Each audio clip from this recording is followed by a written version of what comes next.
Hello friends, welcome to my YouTube channel Stephen academy में आपका स्वागत है। दोस्तों, आज का मैं जो वीडियो लेकर आया हूं वो आप लोगों का एग्रीकल्चर माइक्रोबायोलॉजी का लेकर आया हूं, जो कि बीएससी एग्रीकल्चर के थर्ड सेमेस्टर वालों का सब्जेक्ट है। और इसका जो पार्ट 1 था माइक्रोबायोलॉजी का, वो मैं बता चुका हूं आप लोगों को। अगर वो वीडियो आप लोगों ने अभी तक नहीं देखा है तो हमारी प्लेलिस्ट में जाइए, वहाँ से आप लोगों को मिल जाएगा। नहीं तो टेलीग्राम चैनल पर अगर ज्वाइन होंगे तो वहाँ पर मैंने शेयर कर दिया था, ठीक है। तो चलिए बात करते हैं अब सेकंड पार्ट की। सेकंड पार्ट में, फर्स्ट पार्ट में जो आप लोगों के क्वेश्चन थे वो 6 नंबर तक हो चुके हैं। यहाँ पर हम बात करेंगे क्वेश्चन नंबर 7 की। क्वेश्चन नंबर 7 के अलावा और भी क्वेश्चन आप लोगों के यहाँ पर दिए गए हैं, तो 7 नंबर क्वेश्चन से यहाँ शुरुआत करते हैं, ठीक है। तो चैनल पर अगर नए हों आप लोग तो चैनल को सब्सक्राइब करके जरूर रखिएगा।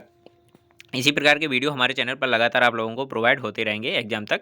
तो चैनल को सब्सक्राइब कर लीजिए, और अगर चैनल पसंद आए, वीडियो पसंद आए तो इसे लाइक भी कर दीजिएगा, ठीक है।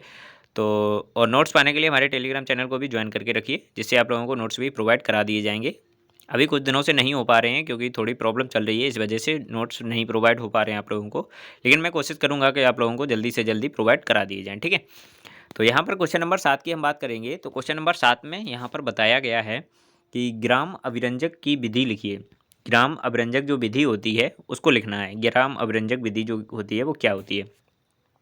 तो इसमें दिया गया कि सर्वप्रथम इस विधि को क्रिश्चियन ग्राम ने वर्ष 1884 में दिया था। इसके निम्नलिखित चरण होते हैं। तो जो ग्राम अभिरंजक विधि थी, इसको किसने दिया था? इस विधि को क्रिश्चियन ग्राम ने ही दिया था। कब दिया था? 1884 ईस्वी में दिया था। इसके जो निम्नलिखित चरण होते हैं वो क्या होते हैं? तो एक साफ सुथरी स्लाइड को लेते हैं, जिसके ऊपर बैक्टीरियल सस्पेंशन की एक बूंद डालकर दूसरी स्लाइड की सहायता से लेयर बना लेते हैं और इसे स्प्रिट लैंप की सहायता से हीट फिक्स कर देते हैं। तो इसे क्या कहा जाता है? इसे क्या कहते हैं? तो इसे कहा जाता है ग्राम अभिरंजक की विधि कहा जाता है, ठीक है। इसके बाद हम बात करते हैं क्वेश्चन नंबर 8 की। क्वेश्चन नंबर 8 में हमारा क्या दिया गया है कि प्रोकैरियोटिक ऑर्गेनिज्म क्या होते हैं। तो प्रोकैरियोटिक जीव इस तरह की कोशिका में केंद्रक सुसंगठित नहीं होता है तथा केंद्रक झिल्ली भी अनुपस्थित होती है। इसमें कोशिकांग झिल्ली द्वारा परिबद्ध नहीं होते हैं। तो एग्जाम्पल में क्या है कि जीवाणु नीले है, हरे और शैवाली पाए जाते हैं। इसमें ये सब प्रोकैरियोटिक जीव में होते हैं, ठीक है। इसके बाद हम इसी क्रम में बात करते हैं कि क्वेश्चन नंबर 9 की। क्वेश्चन नंबर 9 क्या है कि कार्बन नाइट्रोजन अनुपात CN रेशियो जो होता है ये क्या होता है। तो सामान्य मृदा में CN अनुपात को एक पदार्थ में नाइट्रोजन के द्रव्यमान के कार्बन के अनुपात के रूप में परिभाषित किया जाता है। मृदा मिट्टी का CN अनुपात 10:1 अनुपात इंगित करता है कि मृदा में नाइट्रोजन की प्रत्येक इकाई के लिए कार्बन C की 10 इकाइयाँ होती हैं। तो CN जो रेशियो होता है वो कितना होता है? 10:1 होता है, जिसमें जो 10 अंक होता है ये प्रदर्शित करता है कार्बन की मात्रा को, और जो एक जो भाग रहता है ये नाइट्रोजन का रहता है। तो ये CN अनुपात को कहते हैं, ठीक है। इसके बाद हम बात करते हैं क्वेश्चन नंबर 10 की। क्वेश्चन नंबर 10 में क्या होता है कि मृदा जीवन या मृदा बायोटा क्या होता है, कि सॉइल लाइफ और सॉइल बायोटा क्या होता है। इसमें हम बात करेंगे भूमंडल पर उड़ने वाला 95% भोजन मृदा में ही उत्पादित होता है। भूमंडल पर उड़ने वाला 95% भोजन जो होता है ये मृदा में उत्पादित होता है। इसके अलावा वायुमंडल की तुलना में मृदा 3 गुना अधिक कार्बन को धारण कर सकती है। इसके अतिरिक्त लगभग प्रत्येक जीव प्रत्यक्ष या अप्रत्यक्ष रूप से मृदा को बेहतर स्वास्थ्य के लिए जुड़ा होता है। तो इसे क्या कहा जाता है? जो मैंने अभी आप लोगों को बताया है, ये किसकी परिभाषा थी? मृदा जीवन या मृदा बायोटा जिसे कहते हैं, ठीक है।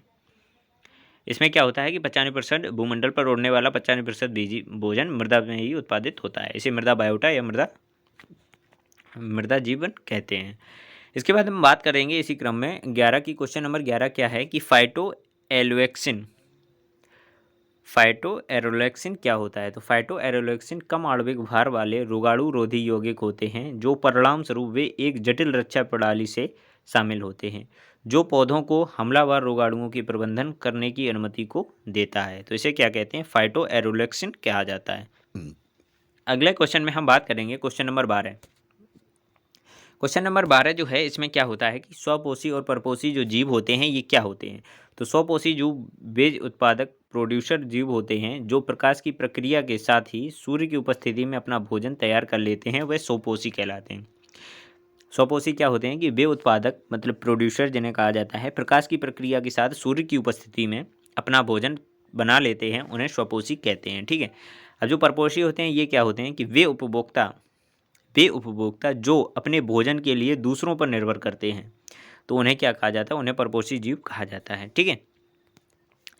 तो इसी क्रम में आगे बात करेंगे एजोला। एजोला क्या होता है? एजोला ये इंपॉर्टेंट रहेगा आप लोगों के लिए, इसे ज़रूर पढ़कर जाइए कि पानी में पनपने वाला छोटे बारीक पौधों के जाति का होता है, जिसे वैज्ञानिक भाषा में फर्न कहा जाता है। पानी में पनपने वाला छोटे बारीक पौधों की जाति का होता है, जिसे वैज्ञानिक भाषा में फर्न कहा जाता है। और एजोला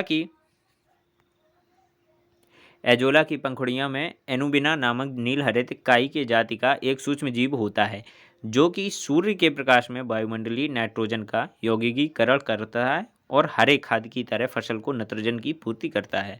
तो ये किसके होते हैं? नाइट्रोजन की पूर्ति के लिए ज़्यादातर फेमस है एजोला, जिसे कहा जाता है। इसके बारे में बता दिया कि ये छोटे बारीक पौधों की जाति का होता है, जिसे वैज्ञानिक भाषा में फर्न भी बोला जाता है। एजोला को फर्न भी कहा जाता है। ठीक है। तो ये सारे क्वेश्चन मैंने आप लोगों को जो बताए हुए हैं, ये काफ़ी इंपॉर्टेंट क्वेश्चन थे जो मैंने आप लोगों के लिए कुछ बनाए हुए थे। तो अगर आप लोगों ने ये वीडियो का सेकंड पार्ट रहेगा और फर्स्ट पार्ट अगर आप लोगों ने नहीं देखा तो उसको भी देख लीजिए, और चैनल पर नए हो तो चैनल को सब्सक्राइब जरूर करें। वीडियो पसंद आई हो तो इसे लाइक कर दीजिए, अपने दोस्तों के साथ भी शेयर करें। और नोट्स पाने के लिए हमारे टेलीग्राम चैनल को जरूर ज्वाइन करके रखिएगा, वहाँ से आप लोगों को जरूर नोट्स मिलते रहेंगे। ठीक है। चलिए मिलते हैं आप लोगों को नेक्स्ट पेपर के साथ, नेक्स्ट टॉपिक में, नेक्स्ट वीडियो में। तब तक के लिए धन्यवाद।